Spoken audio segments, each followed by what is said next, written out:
할렐루야. 지난 한 주간 하나님의 은혜를 보며 은혜 중에 생활하신 여러분들을 주님의 이름으로 축복합니다.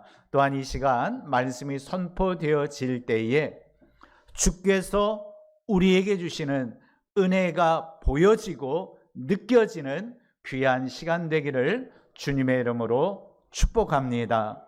성도 여러분, 이런 말이 있습니다.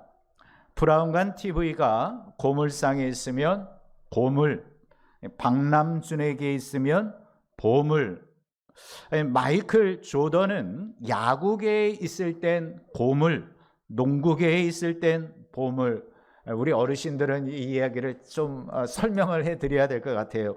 마이클 조던은요, 농구 선수예요. 그 농구 선수가 이제 야구 시합하는 데 가면은 전혀 힘을 쓸 수 없기 때문에, 실력을 발휘할 수 없기 때문에 고물, 하지만 그가 농구장에 있으면 뭐예요? 보물이 된다. 이러한 이야기입니다. 이 고물과 보물은 위치에 따라 달라집니다.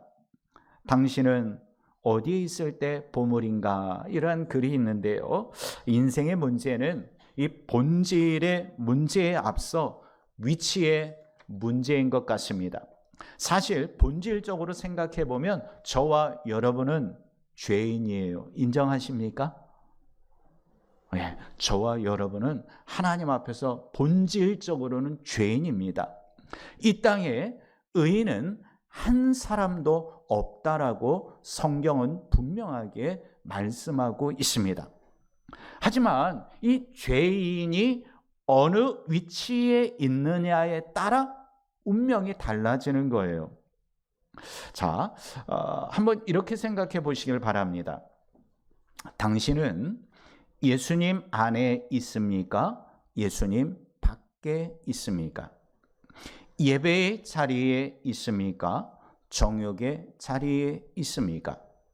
하나님의 말씀이 흐르는 곳에 있습니까? 세상의 소리가 흐르는 곳에 있습니까? 소명을 쫓아 삽니까? 돈을 쫓아 삽니까? 믿음이 마음에 있습니까? 머리에 있습니까? 이 땅에 많은 사람이요, 예수 그리스도 밖에 정욕의 자리에서 세상의 소리를 들으며 돈을 쫓아 머리로 살아갑니다. 이 시대에 저와 여러분은 어디에 있어야 보물다운 삶을 살 수 있겠습니까? 예수 그리스도 안에 말씀이 흐르는 곳에서 소망을 쫓아 믿음으로 살아감으로 보물다운 삶을 사시는 여러분 모두가 되시기를 다시 한번 주님의 이름으로 축복합니다. 자, 우리 옆에 분과 한번 오랜만에 인사해 보겠습니다. 보물처럼 삽시다. 네. 여러분은 이미 보물이시고 또한 이렇게 예배의 자리에 앉아서 보물답게 살아계신 하나님께 예배 드리고 계신 줄로 믿습니다. 오늘 본문의 바나바는요, 하나님의 은혜를 보고 기뻐하며 안디옥 교회 성도들에게 주와 함께 머물러 있으라 라고 선포하고 있습니다. 하지만 안디옥 교회 성도들이 주와 함께 머물러 있을 수 있는 형편은 아닙니다. 스데반의 순교 이후에 흩어진 디아스포라들이 전도를 하여 예수 그리스도를 믿게 된 자들입니다. 신앙생활을 막 시작했기 때문에 마음에 분명한 목적과 뜻을 가지기란 쉽지 않습니다. 저들이 만약 찬양을 부른다면, 제가 설교를 준비하면서 이런 생각을 해보았어요. 이런 찬양을 부르지 않았을까? 죄송해요, 죄송해요, 정말 잔치에 갈 수 없어, 장가 가야 하고 소도 사야 하고 논과 밭에 나가서 할 일은 많아, 내 어이하리 죄송해요. 한 어느 마을에 멋진 집에 살던 사람이 큰 잔치를 벌여놓고 손님 청했네. 그가 널리 이웃 떨어오라 했더니 그때 모든 사람들이 대답하는 말 뭐예요? 죄송해요, 죄송해요. 정말 잔치에 갈 수 없어. 장가 가야 하고 소도 사야 하고 논과 밭에 나가서 할 일은 많아. 내 어이하리 죄송해요. 성도 여러분, 바로 안디옥 교회 성도들에게 주와 함께 이제 머물러 있으라라고 바나바가 선포할 때 저들의 마음, 죄송합니다. 소도 사야 하고 장가도 가야 하고 농가 밭에 나가서 일들을 해야 합니다. 죄송해요, 죄송해요. 이러한 마음을 가지는 자들이 없었겠습니까? 현대판으로 말씀드리면 이렇습니다. 이제 초청주일 날 믿지 아니하는 분들 우리가 초청하잖아요. 초청을 통해서 자, 예수 그리스도를 믿으실 분들 한번 일어서 보세요. 손을 들어보세요 해서 많은 분들이 이제 손을 들고 나 이제부터 예수 그리스도를 믿겠습니다 라고 고백을 해요. 그런데 그 자리에서 앞에서 인도하는 목회자가 자, 예수 믿기로 결정했습니까? 그렇다면 이제부터 주일 예배 절대 빠지면 안 됩니다. 11조 생활 철저히 해야 됩니다. 선교 헌금 생활도 해야 됩니다. 세상에 좋아하는 것들 다 버려야 합니다 라고 만약에 선포하였다면 그 초신자, 나 누구 초청받아서 그냥 한번 와봤는데 예수 믿으냐고 물어서 일었을 뿐인데 나보고 뭐 주일날 매주 참석해야 된다고? 좀 당황스럽지 않겠습니까? 물론 여러분들을 향하여서야 뭐 매주 참석해야 됩니다. 결석하면 안 됩니다. 11조 생활해야 됩니다. 세상에 좋아하던 거 다 버려야 합니다 해도 여러분들 시험 들 사람이 있어요, 없어요? 없잖아요. 그런데 지금 안디옥 교회 성도들은요, 갓 예수 믿은 자들이에요.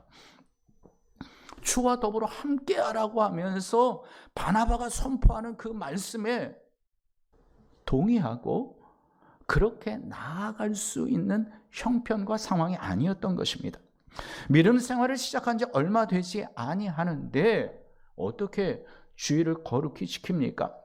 스스로 열심히 노력해서 모은 물질인데 어떻게 아까워서 11조 헌금을 합니까? 그동안 좋아하던 세상 것 어떻게 갑자기 바꿉니까? 시간이 좀 필요한 것 아닙니까? 저들 가운데는요, 신앙이라는 것이 이런 거야?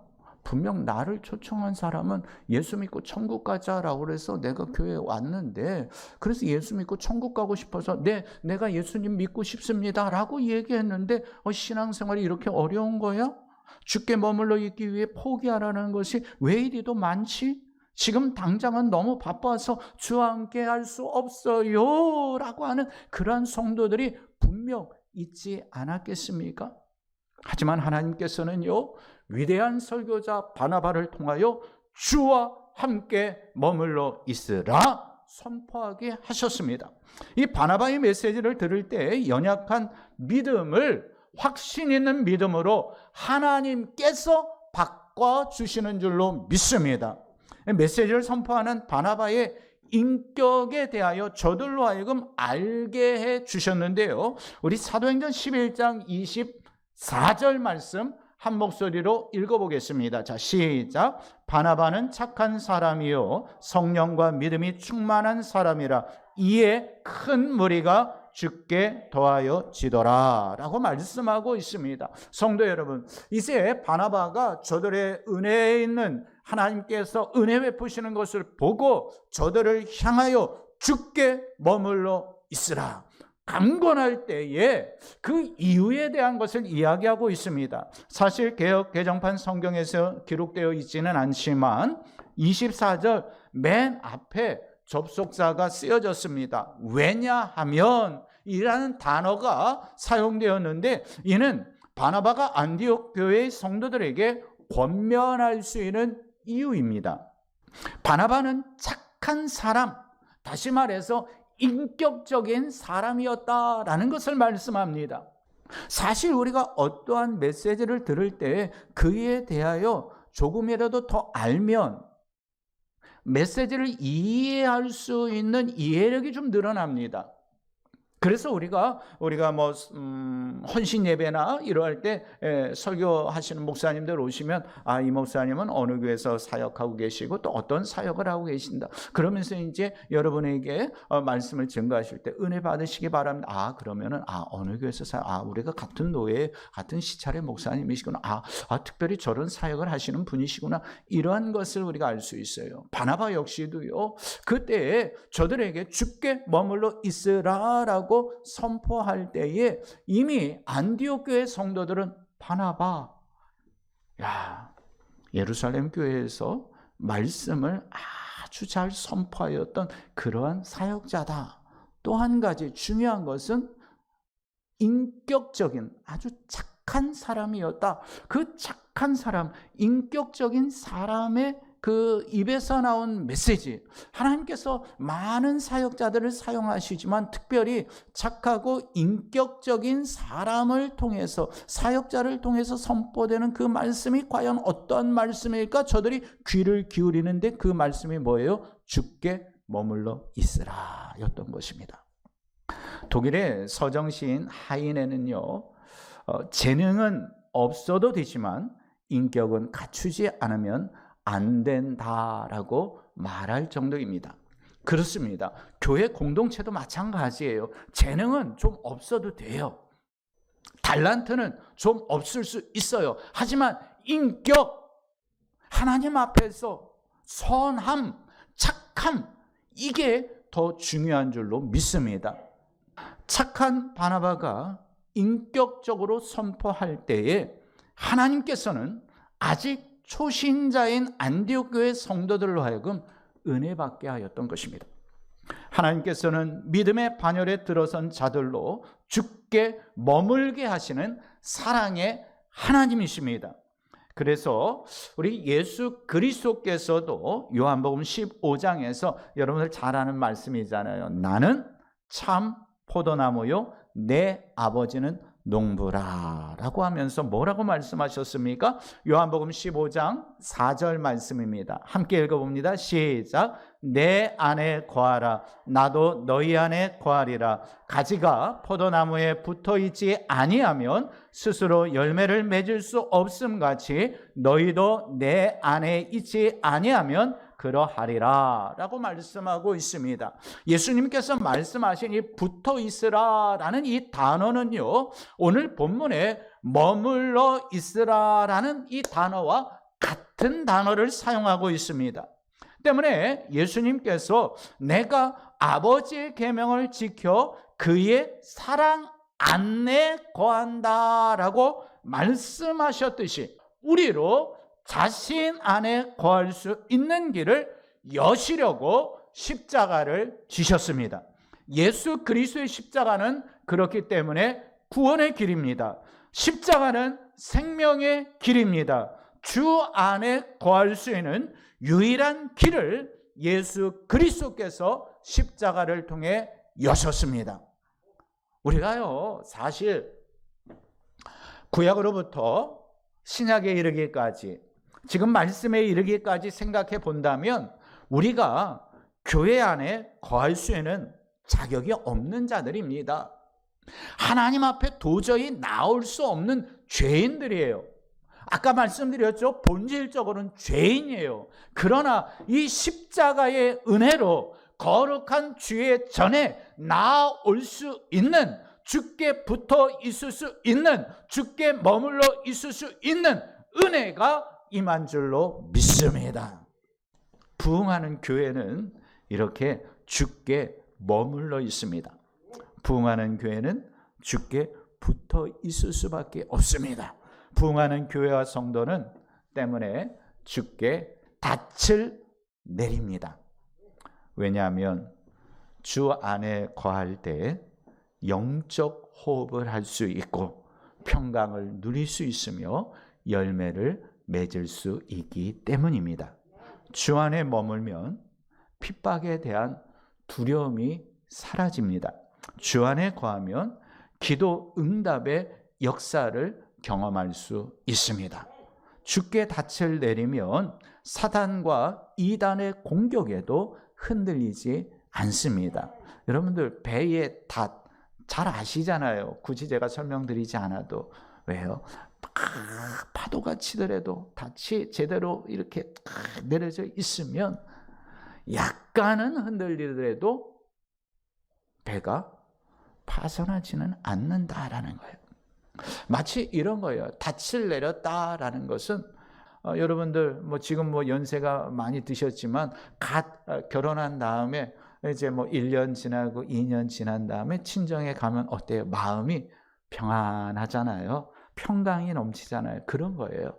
우리가 주께 닻을 착 내려놓으면 암만 어려운 일들이 닥쳐도 내가 주 안에 있는데, 주께서 나를 붙잡고 계시는데 이것이 깨달아지고 이것이 확신이 되기 때문에 평강을 누릴 수 있는 것입니다. 안디옥 교회는 이 바나바의 주 안에 머물라는 말씀에 순종하였고, 그로 인하여서 주 안에서 크고 강한 성장의 역사, 부흥과 회복의 역사가 일어났습니다.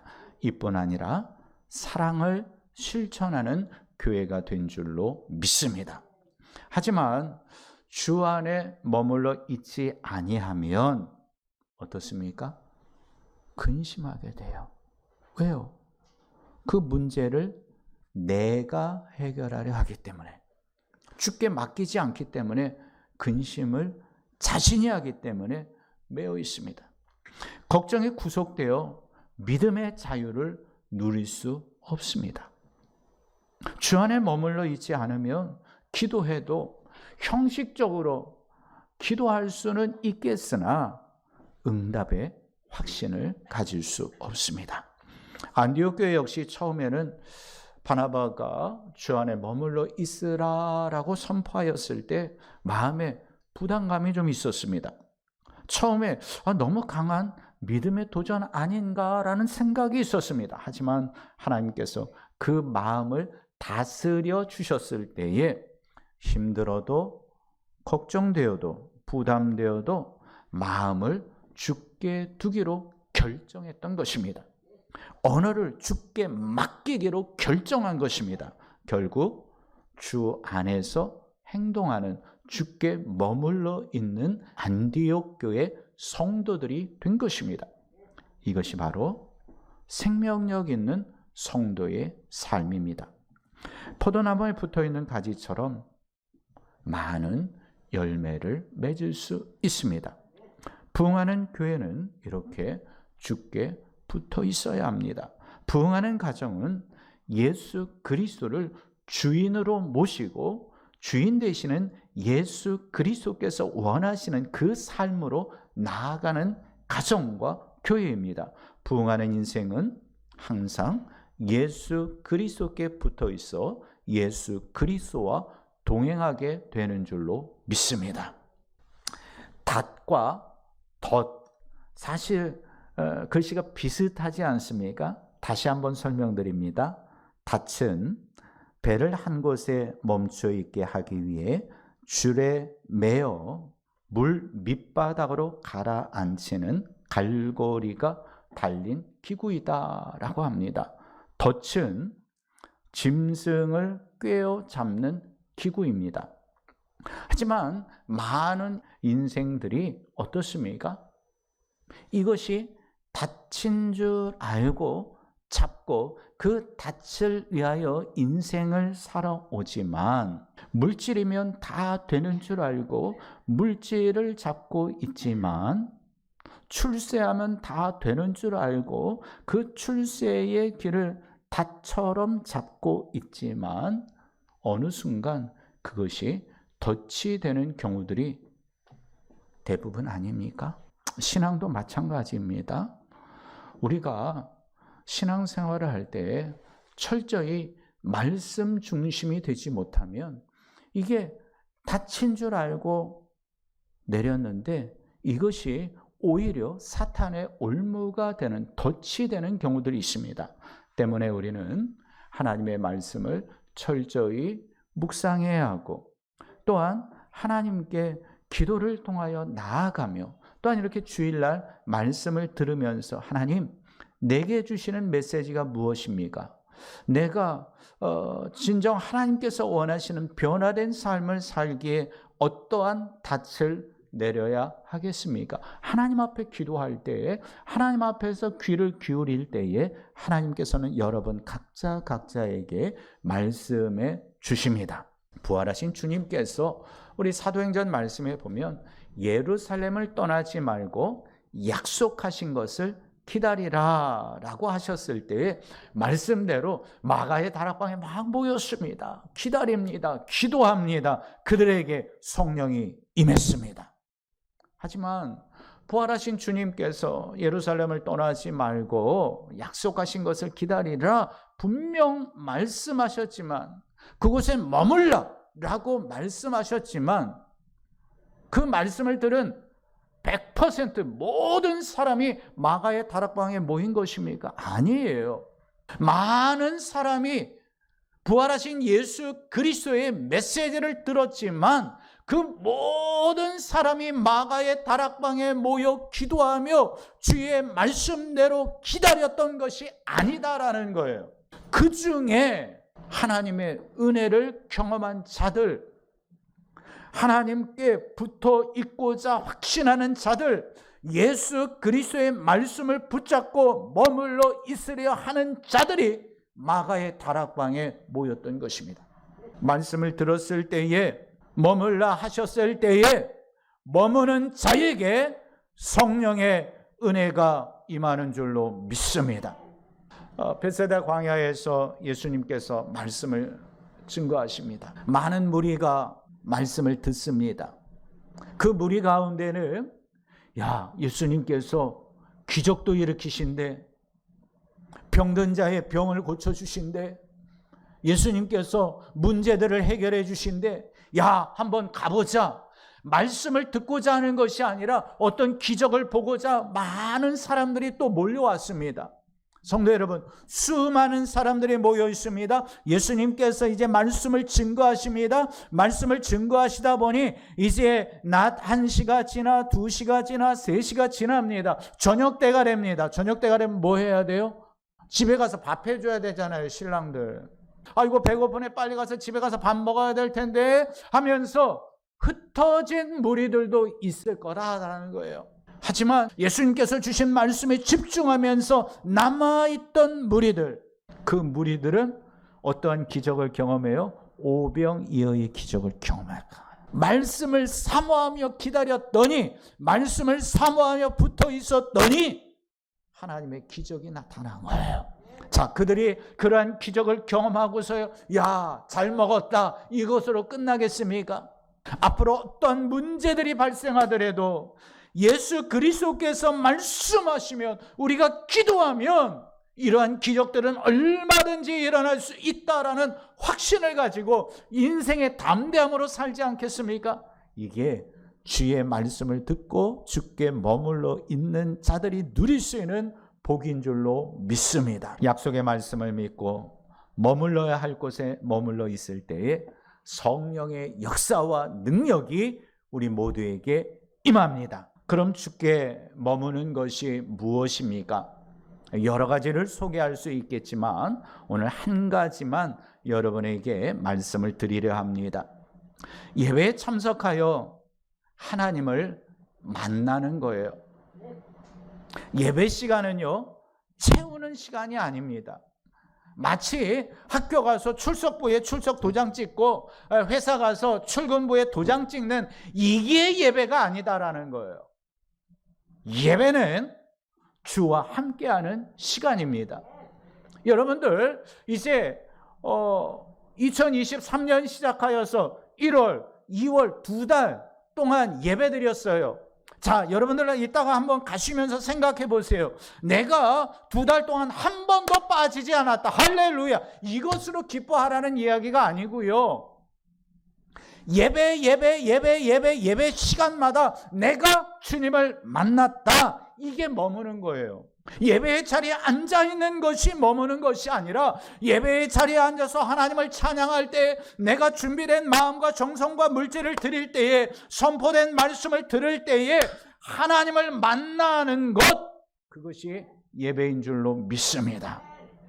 나의 시간에 맞추어 드리고 안 드리는 것이 아니라 주께 시간을 맞추어 철저히 참석하는 영과 진리로 드려지는 것, 이것이 예배입니다.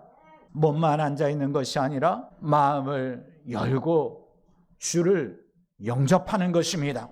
예배를 통해 주신 하나님의 말씀을 붙잡고 내가 이제 한 주간 어떻게 살아야 할 것인지, 그리스도의 향기를 어떻게 풍겨낼 것인지, 오늘 같은 경우는 내가 주께 어떻게 머물러 있고 어떻게 붙어 있을 것인지 고민하고 결단하고 기도하며 나아가는 것이 예배의 성공자인 줄로 믿습니다.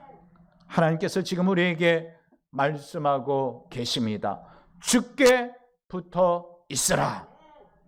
우리가 예배를 통해 예수 그리스도께 붙어 있을 때에 우리의 마음에 평강이 넘칩니다. 오병이어의 체험의 역사를 경험할 수 있습니다. 문제의 홍해가 갈라지게 될 줄로 믿습니다. 믿음의 자유를 누립니다. 세상에 끌려다니는 인생이 아니라 세상을 이끄는 위대한 인생이 되시기를 축복합니다. 우리의 자녀들도 마찬가지입니다. 저들이 예수 그리스도께 붙어 있을 때에, 주께 머물러 있을 때에 세상에 끌려다니면서 지쳐하는 인생이 아니라 세상을 리더할 수 있는 위대한 인물들이 될 줄로 믿습니다. 여러분들이 자녀들을 위하여 기도할 때 그렇게 기도하세요. 이 한 주간 기도할 때, 하나님, 그렇습니다. 우리의 아들, 딸, 아버지 하나님, 저들이 주께 머물러 있게 하여 주시옵소서. 주께 붙어 있게 하여 주시옵소서. 여러분들 이 한 주간 기도하여의 제목인 줄로 믿습니다. 여러분은 물론이고요, 여러분의 자녀 자손들에 이르기까지 하나님, 저들이 정말 주께 머물러 있습니까? 하나님, 저들이 정말 주께 붙어 있습니까? 포도나무에 붙어 있지 못하여 마른 가지처럼 태워 없어지는 그러한 인생이 되지 아니하도록 우리의 아들, 딸들을 붙잡아 주시옵소서. 여러분이 간절히 기도할 때에 하나님께서는 저들의 인생을 변화시키시고 또한 주께 머물러 있을 수 있도록 은혜 허락하여 주실 줄로 믿습니다. 성도 여러분, 바나바가 안디옥 교회 성도들에게 주께 머물러 있으라 설교를 잘했기 때문에 안디옥 교회 성도들에게 부흥의 역사가 일어납니까? 아니에요. 하나님께서 바나바의 입술을 통하여 주께 머물러 있으라 선포하게 하셨고, 하나님께서 듣는 안디옥 교회 성도들의 심령을 움직여 주신 줄로 믿습니다. 우리의 삶과 우리 자녀들의 삶을 이렇게 하나님께서 이끄셔야 할 줄로 믿습니다. 주께 닻을 내리고 믿음으로 정착할 때에 여러분은 예수 그리스도 안에서 보물입니다. 할렐루야. 우리 한번 조차서 해볼까요? 나는 보물입니다. 나는 보물의 자리에 머물러 있겠습니다. 할렐루야. 안디옥 교회 성도들을 인도하셨던 하나님께서 이 한 주간 저와 여러분의 삶을 주께 머물러 있을 수 있도록 인도해 주실 줄로 믿습니다. 주께 붙어 있어 복의 복을 누리는 저와 여러분, 그리고 우리의 사랑하는 자녀 자손들이 되기를 주님의 이름으로 축복합니다. 우리 함께 기도하겠습니다.